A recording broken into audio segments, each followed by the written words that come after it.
চিত্রচিরে চৈত্র মাস পর্ব ৭ লিখেছেন মোমো সাহা। প্রকৃতিতে তখন গভীর হয়ে আসা সন্ধ্যার বিচরণ। চারদিকের কৃত্রিম আলো সর্বোচ্চ চেষ্টা চালিয়ে যাচ্ছে এই সন্ধ্যা নিবারণের জন্য। হাহাকারে হাহাকারে ভরে ওঠা মানুষজন চুপচাপ নিবিড়ভাবে স্মৃতি আঁকড়ে বিসর্জন দিচ্ছে অশ্রুকণা। সন্তান যেমনই হোক, বাবা মায়ের কাছে তারা সবচেয়ে মূল্যবান উপহার। সেই জলজান্ত উপহার যখন বিদায় জানায়, তখন কোনো বাবা মাই বা মানতে পারে সে বিদায়ের প্রতিধ্বনি। তেমনি মানতে পারেনি লতা বেগম। ছেলের মৃতদেহটা দেখার পরপরই কেমন যেন নেতিয়ে গিয়েছিলেন। ছেলের শেষ বিদায়টাও তিনি দেখতে পারেননি দু চোখ মেলে। বিছানায় কেমন যেন ঘাপটি মেরে শুয়েছিলেন। কারো সাথে কথা বলেননি, চিৎকার চেঁচামেচি করেননি, একদম চুপচাপ স্থির হয়ে গেলেন পাহাড়ের মতন দীর্ঘদেহী মহিলাটা। চাঁদনির স্বামী মাহতাব ভাইয়ের মৃত্যুটা মানতে পারেনি, তাও আবার খুন। পোস্টমর্টমের রিপোর্টে যখন দেখা গেল খুনের কথা, তখন থেকেই প্রতিটি মানুষ স্তব্ধ হয়ে গেল। মহিনের লাশটা কবর দিয়েই আফজাল সওদাগর নিজের মেয়েসহ মেয়ের শাশুড়ি, স্বামী সবাইকে নিজেদের বাড়িতে নিয়ে এসেছিলেন। মানুষ হারানোর শোক যে বড় শোক, তবে অদ্ভুতভাবে এই বড় শোকটা সাধারণ মানুষ কাটিয়ে উঠতে পারে। কিন্তু যতদিন এ শোক স্থায়ী থাকে কোনো মানুষ গহীনে, ততদিন অত্যন্ত সে মানুষটাকে আগলে রাখতে হয়। শোক জিয়েই রেখে যদি কোনো মানুষ একাকিত্বে আবদ্ধ হয়ে যায়, তাহলে সে মানুষ আর খুব বেশি দিন জীবন সংগ্রামে টিকে থাকতে পারে না। সওদাগর ভিলা, বিশাল ডুপ্লেক্স বাড়িটার নাম, যে বাড়ির প্রতিটা ইট সিমেন্ট কেবল বহন করে হইচই রমরমা এক পরিবারের স্মৃতি। আজ সে বাড়ি শোকের নিকোষ কালো আধারে নিমজ্জিত। সওদাগর বাড়ির সবচেয়ে ছোট বউ অবনী নিজের টান টান বিছানায় পা গুটিয়ে বসে আছেন। সামনে তার ছড়ানো ছিটানো কত রকমের স্মৃতির স্তূপ। চোখের তার বর্ণহীন কত অশ্রুকণা। ক্ষণে ক্ষণে ছোট চেরির ছোট ছোট জামাকাপড়গুলো বুকে জড়িয়ে ধরছে। কখন বা চেরির ড্রয়িং খাতা জুড়ে বিশৃঙ্খলভাবে এঁকে রাখা হাবিজাবি চিত্রকল্পে হাত বুলিয়ে দিচ্ছে বুকের সবটুকু চিহ্ন ঢেলে। মনে পড়ে কত স্মৃতির কোলাহল। চেরি বুঝ হওয়ার পর সামনাসামনি তার বাবাকে দেখেনি। ভিডিও কলের কল্যাণেও তার চেহারাটা চেনা। কত রাত এই ছোট্ট চেরি বায়না ধরত বাবার কোলে ঘুমানোর। কত রাত ভোর হয়ে যেত অবনী বেগমের, মেয়ের অবুঝ বায়নার অতিষ্ঠতায়। মাঝে মাঝে দু এক ঘা বসিয়ে দিতেন মেয়েটার পিঠে। আজ সেই স্মৃতি কেবল অভাগিনী মায়ের কান্না বাড়াচ্ছে। বড় মেয়ে তার বরাবরই চুপচাপ স্বভাবের, নিজের মন মতন চলে, কিন্তু ছোট্টটা যে খিলখিল হাসি আর চঞ্চলতায় ভরিয়ে দিত বাড়ির কোণাগুলো। অবনীর পাশের রুমটাতেই লতা বেগমকে থাকতে দেওয়া হয়েছে। সুন্দর মতন দেখতে মহিলাটার শরীর বেশ গোলগাল ভারী। মহিলার স্বামী মারা গিয়েছিল আজ থেকে ৬ বছর আগে। তারপর থেকেই পুরো সংসার ছেলে দুটোকে নিয়ে সে একা।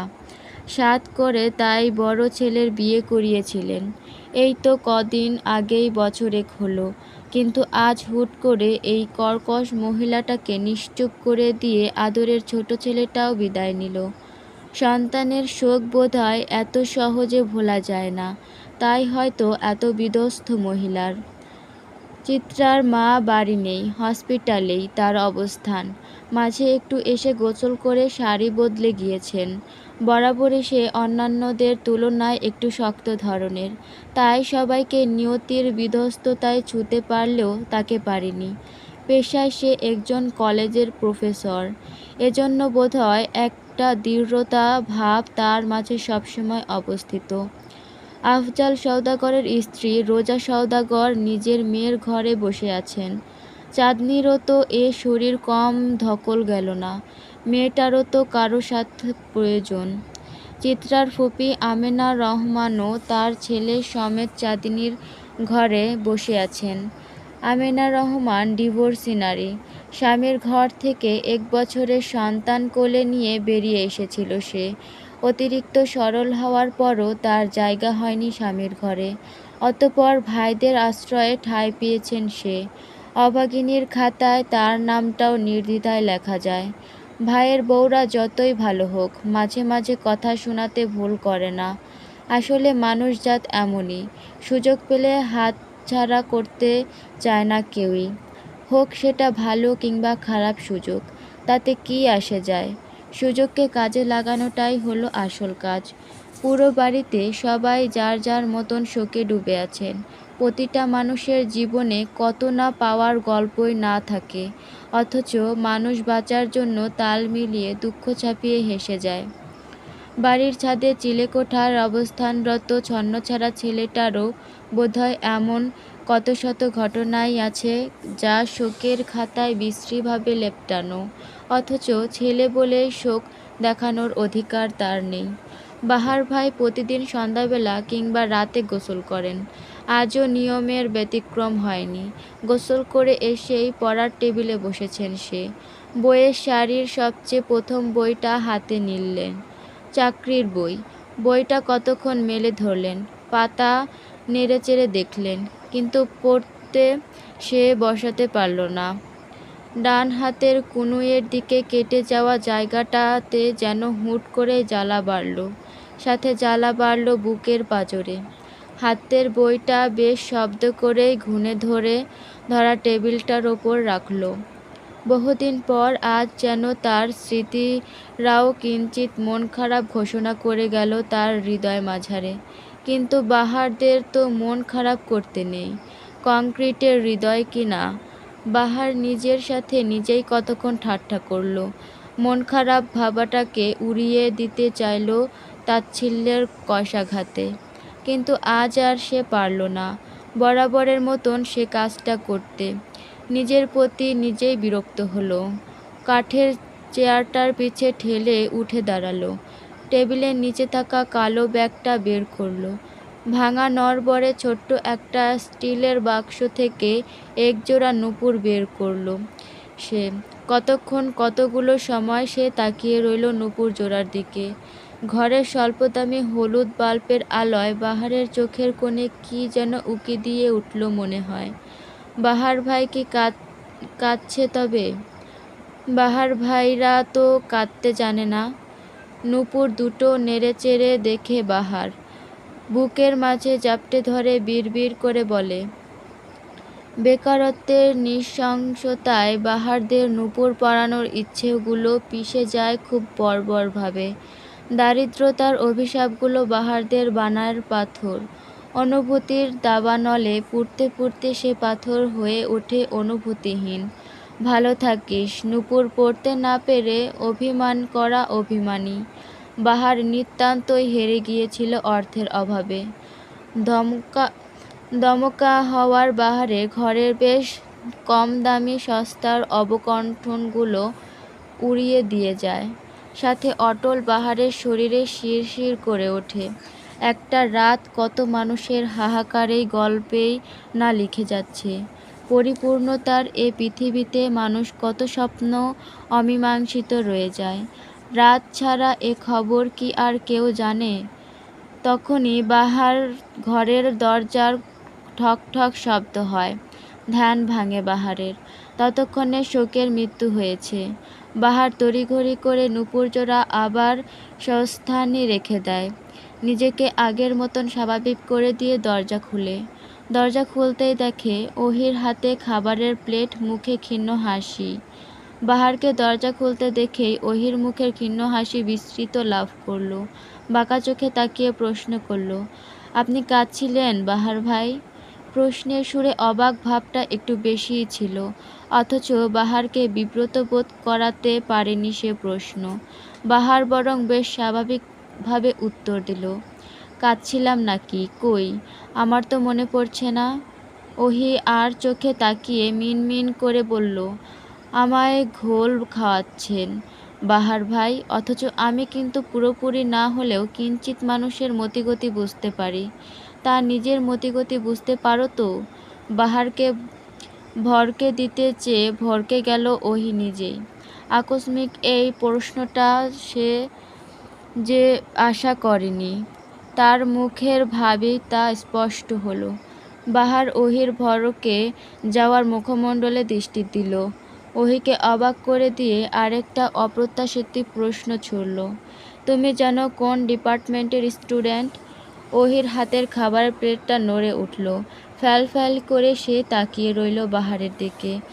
মুখ চোখে নিমিষেই শুকিয়ে গেল মেয়েটার। আমতা আমতা করে বলল, কেন বাহার ভাই? আমার প্রশ্নের উত্তর কি এটা হলো? বাহারের জবাব থম মেরে গেল ওহি। খুব কষ্টে মুখে হাসি বজায় রেখে ধীরে কণ্ঠে বলল, বাংলা ডিপার্টমেন্ট। ওহ আচ্ছা, বাংলা ডিপার্টমেন্ট। তা ব্রেনফুয়েন্স, তা psychology of marketing, the magic power of self image, psychology mind reader ইত্যাদি বইসমূহ কি বাংলা ডিপার্টমেন্টের? কই, আগে তো জানতাম না। নাকি নতুন করে যুক্ত হলো? ওহির মুখের ভয়ঙ্কর বিস্ময়তা চোখ এড়ায়নি বাহারের। বাহার যে ইচ্ছাকৃতভাবে ওহিকে এই পরিস্থিতিতে ফেলেছে তাও বুঝতে বাকি রইল না ওহির। কথা ঘোরানোর অপ্রাণ চেষ্টা চালালো। শুরু করলো মানবী।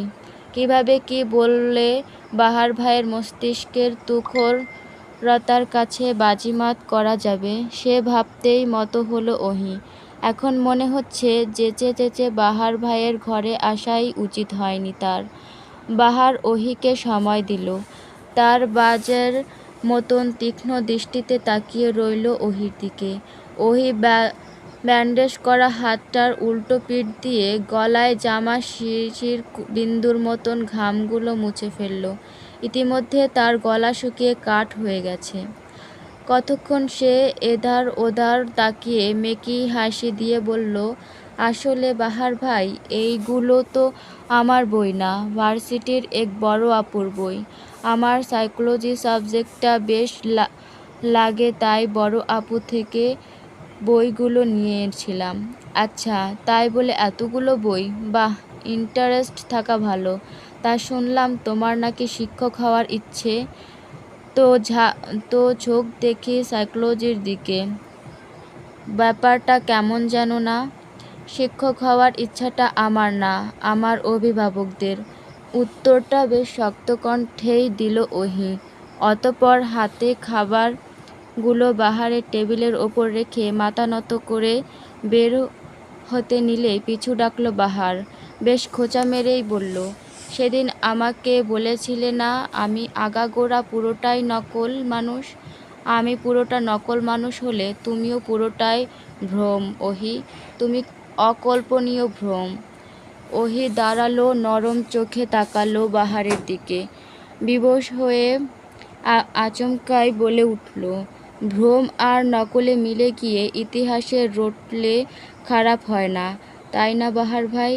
বাহার উত্তর দিল না। উত্তর দেওয়ার প্রয়োজন বোধ করল না যেন।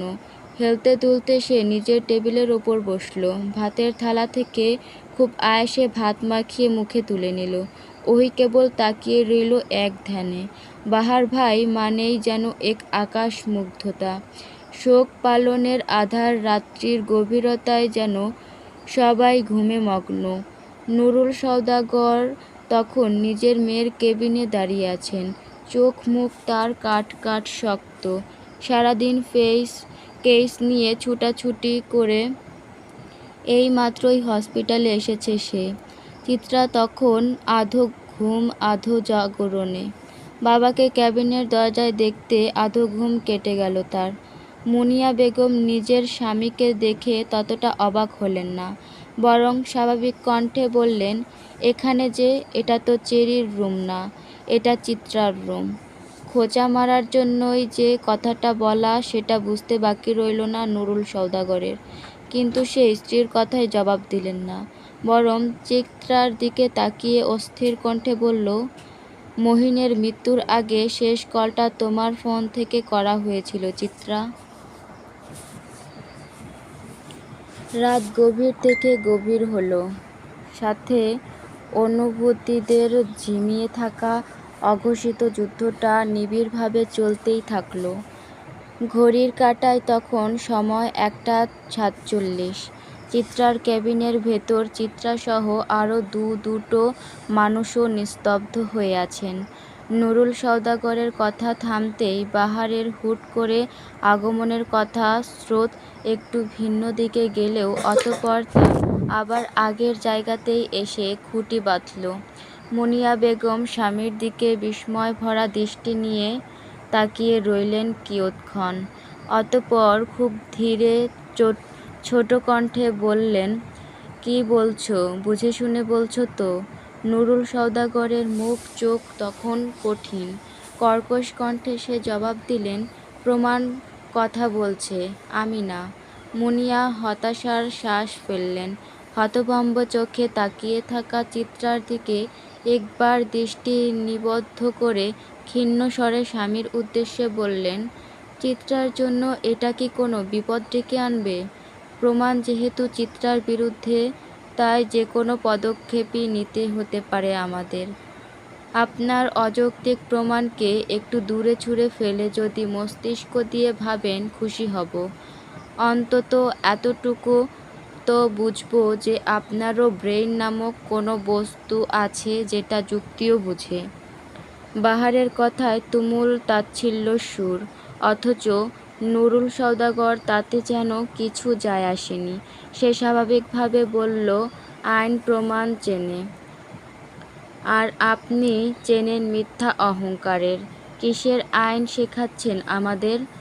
আপনার আইন কি এতই যুক্ত ছাড়া চলাচল করে যে একটা মেয়ে যে রাতে অপারেশন থিয়েটারে মৃত্যুর সাথে লড়াই করেছে, সে মেয়ে কিভাবে আরেকজনকে খুন করার আগে পিছে বা কোনো কিছুতে ছিল?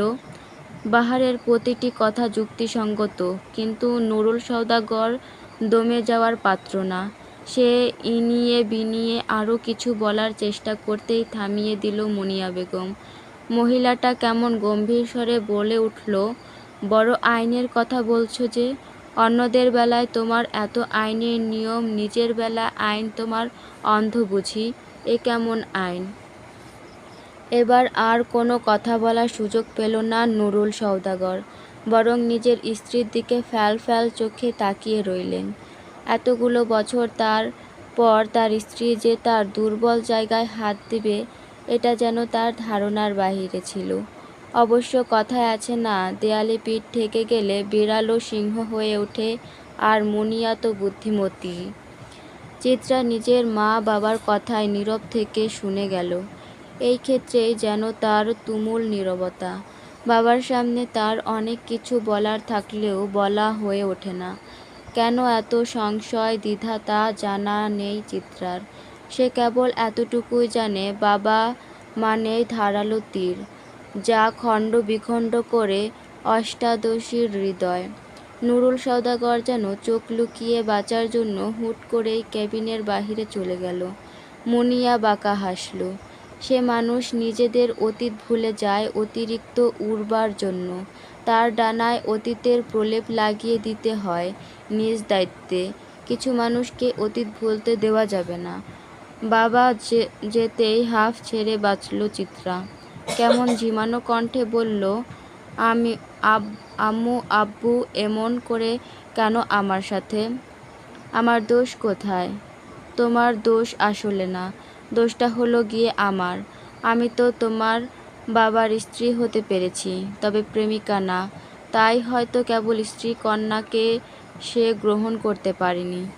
মায়ের কথায় ভ্রু কুঁচকাল চিত্রা। কথাটা যে তার বোধগম্য হয়নি সেটা স্ফুরিত হলো তার মুখমণ্ডলে। তবে বাহার বোধহয় আজ করল কিছুটা। তাই তো সে গম্ভীর কণ্ঠে প্রশ্ন ছুড়ল, আপনার কথাই না হয় মানলাম আন্টি। স্ত্রী সন্তান বলে চিত্রাকে আজ মানতে পারছে না চিত্রার বাবা। তবে তুহিনের ক্ষেত্রে তো মেনে নেওয়ার ব্যাপারটা ভীষণ স্বাভাবিক। তখন স্ত্রী প্রেমিকার ভেদাভেদ হওয়ায় মিলিয়ে যায় কেন? এখানে অবশ্য ছেলে মেয়ের বিভেদের কথাও আমি বলবো না, কারণ মেয়ে অপছন্দের হলে চেরি আর ওহির নিয়মের ক্ষেত্রেও একই হতো। হিসেবটা কেমন গোলমেলো না আন্টি? বাহার ভীষণ চতুর ছেলে। তার প্রশ্নের উত্তর দিতে গিয়ে কিঞ্চিৎ হিমশিম খেল মুনিয়া বেগম। কথা কাটানোর জন্য সে ক্যাবিন ছেড়ে চেরিকে দেখার অজুহাতে বেরিয়ে গেল। বাহার হাসল। সে জানত এমন কিছুই হবে। কেবিন খালি হতেই বাহার এসে চিত্রার সামনে দাঁড়ালো। চিত্রারও ততক্ষণে দৃষ্টি গেল বাহারের ওপর। বাহারের শরীরে ডালিয়া রঙের টি-শার্ট, যেটার বাহুর দিক দিয়ে ঘামে ভিজে আছে। মুখে খোঁচা খোঁচা দাড়ি, উচ্চতা অনেক হলেও সুঠাম দেহি বলা যাবে না তাকে, বেশি ছিমছাম গড়নের। গায়ের রঙও তো আর তত ফর্সা নয়, একদম সাধারণ একজন পুরুষ, অথচ কতটা চুম্বকের মতন আকর্ষণ শক্তি লোকটার ভিতরে। বাহার গলা পরিষ্কার করার মতন শব্দ করল, অতঃপর বলল, নারী তুমি হও যদি দাস, উপহাস হবে তোমার ভাগ্যের নির্মম পরিহাস। হুট করে এই দু লাইনের তাৎপর্যটুকু বোধগম্য হলো না চিত্রার। সে ভীষণ অবাক হলো। অবাক মিশ্রিত কণ্ঠেই বলল, এটা কি ছিল? ধরতে পারো সাবধান বাণী, যা তোমার জন্য ছিল। নিজের বাবাকে দেখে তুমি যখন মুখ চুপসে চুপ করে থাকো, দুনিয়ার সবচেয়ে বিরক্তিকর ব্যক্তি আমার কাছে তখন তোমাকে লাগে। তোমার প্রতি বিরক্তে আমি কত রকমের ঢেকুর তুলি, তুমি এত বিরক্তিকর কেন? বাহার ভাইয়ের মুখ চোখ ভাঁজ করা কথার ধরনে তেতো উঠল অষ্টাদশীর হৃদয়। অযাচিত আন্দোলন ঘোষণা করল হৃদয়ের তোলপাড় করে। সে অসহ্য রকমের রাগ ঝেড়ে বলল, আমি বিরক্তিকর? আপনি তো জলজান্ত বিরক্তের কারখানা। আবার আসছে আমাকে বলতে। ভূতের মুখে রাম রাম। অথচ এই বিরক্তের কারখানাকে হৃদয়ের মাঝে পুষে রেখে প্রতিনিয়ত কতই না আনন্দ উৎসব করেছ মেয়ে। চিত্রার কথা থেমে গেল। আকাশচুম্বী রাগ ফুরুত করে হাওয়ায় মিলিয়ে গেল। লোকটা উচিত সময় এত উচিত কথা বলে কিভাবে? অথচ চিত্রা ঝগড়ার সময় সঠিক কথাটা ভুলে যাওয়ার কারণে মাঝে মাঝে ঝগড়ায় হেরে গিয়ে কেঁদে ফেলে।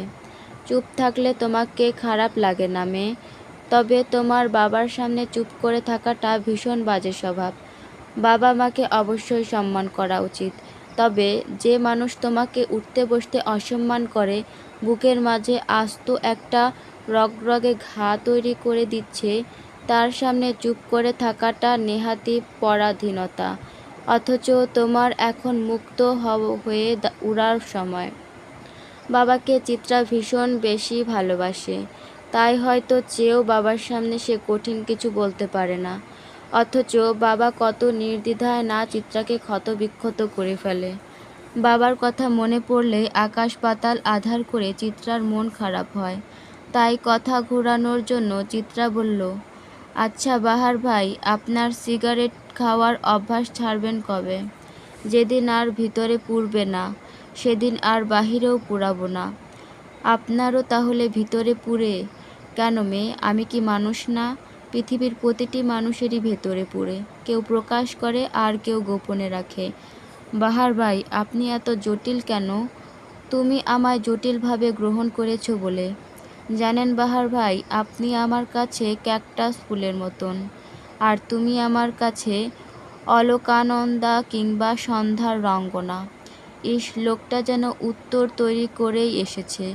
এত বিব্রতকর কথা বলেও লোকটাকে বিব্রত বোধ করাতে না পেরে হতাশার শ্বাস ফেলল চিত্রা। হুট করেই তার মাথায় গেল দুষ্টু বুদ্ধি। কিটকিটে হেসে বলল, আপনি কি জানেন অষ্টাদশী তার বুকের মাঝে আস্ত একটা বাহার ভাই পুষে রেখেছে? ফুল প্রিয় অষ্টাদশীর কাঁটার প্রতি এত ঝোঁক বড়ই আশ্চর্যের। তুমি কি জানো মেয়ে, চলতি পথে জাদুকর ভালোবাসা প্রেমিক ডাকাতের মতো তোমাকে ছিনিয়ে নেবে। মৌসুমি বাতাসে উড়ে যাবে ভালোবাসা হৃদয়ে চোরা পথে। তুমি হারিয়ে যাবে, তুমি লুটপাট হয়ে যাবে, তুমি চৌচির হয়ে যাবে। গানটা শুনেছিলে মেয়ে? তুমি আমার মাঝে ডুবতে এসো না, হারিয়ে যাবে। কী লাভ নিজেকে হারানোর, নিষিদ্ধতে আসক্ততা কেন মেয়ে? চিত্রা উত্তর দিল না। এই বাহার ভাইয়ের দিকে তাকিয়ে থেকেও যেন বিশ্বযুদ্ধ জয় করার মতন আনন্দ পাওয়া যায়। অনুভূতিরা মাঝে মাঝে এত মিষ্টি হয় কেন? বাহার পকেটে দুহাত গুজে বের হতে নিলেই চিত্রা আনমনেই বলে উঠল, আপনি আমার। হুট করে বুকের বাঁ পাশে ব্যথা। বাহার ভাই, আপনি আমার মন কেমনের রোগ। আপনি আমার বৃষ্টির দিনে ভিজে চুপচুপে সাদা শাড়ি। আপনি আমার শখ বাগানের ক্যাকটাস ফুল। আপনি আমার সহজ সরল অঙ্কের সারের দেওয়া লাল কালিতে ফুটে ওঠা কিঞ্চিত ভুল। আপনি খুব খারাপের বহিঃপ্রকাশ, কিন্তু আপনি আমারই কেবল। বাহার যেতে নিয়েও ফিরে তাকালো, হাসল না, মুখ গম্ভীরও করল না, কেবল ধীরে কণ্ঠে বলল, আমি তোমায় চায়ের কাপের নীল রাঙা বিষ, যা পান করলে তোমার মৃত্যু নিশ্চিত। অথচ তুমি পান করতে মরিয়া। শুনো মেয়ে রঙ্গনা, প্রেম ভালো, তবে তোমার প্রেমিক না। ভাদ্র মাস শেষ, সময়টা ঠিক আশ্বিনের দ্বিতীয় দিন। দীর্ঘ 9 দিন পর চিত্রা পা রাখল নিজের শখের বাড়িতে। রোগাসোগা চোখ মুখ, শরীর শুকিয়ে গেছে, গায়ের রংটাও কেমন হালকা মেটে রং ধরেছে। তবে এখন সে কিছুটা সুস্থ, স্বাভাবিকভাবেই হাঁটাচলা করতে পারে।